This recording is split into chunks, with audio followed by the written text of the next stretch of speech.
Okay, so this is assignment 9, part 3.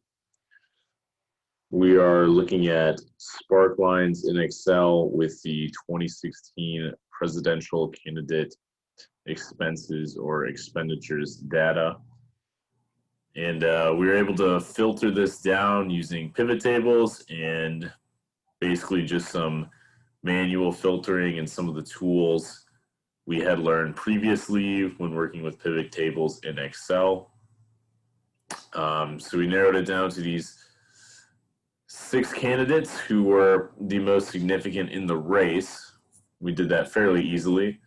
We got Jeb Bush, Hillary Clinton, Ted Cruz, Rubio, Sanders, and Trump.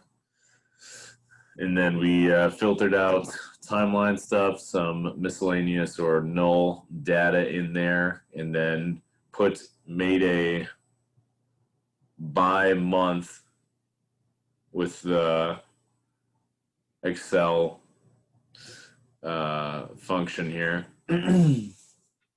by month, by year of their expenses. And then we're able to interpret that data into a spark line. So these spark lines are actually pretty cool. It was really interesting actually getting to use them, and I personally had never even realized that they existed or there was such a tool in Excel to do something like that. I always thought Excel tables were really just all of this without any visuals, or, there's just been a lot of things pivot table wise using actual Excel tables in Excel that have been very helpful in understanding the full capabilities of this program. But these spark lines in and of themselves are pretty neat.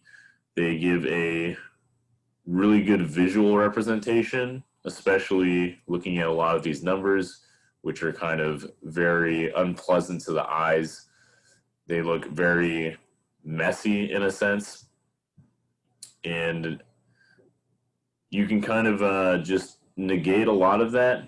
Now, it may be hard to compare some of these people from a purely monetary amount standpoint, but you can see at least per candidate how their spending changed throughout the timeline of the 2016 race. So, not a lot of surprising things. You can see a lot of the candidates who are being weeded out took a dip.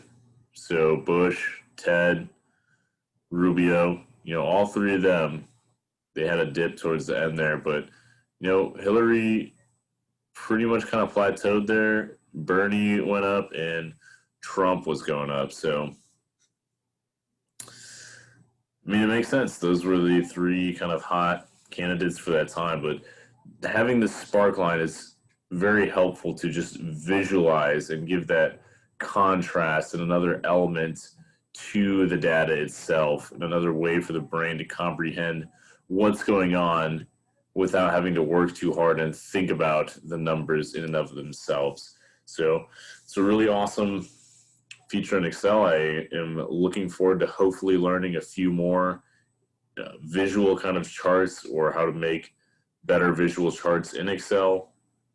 And I think this would be definitely a very useful tool going forward in a program, since this is probably one of the most used programs.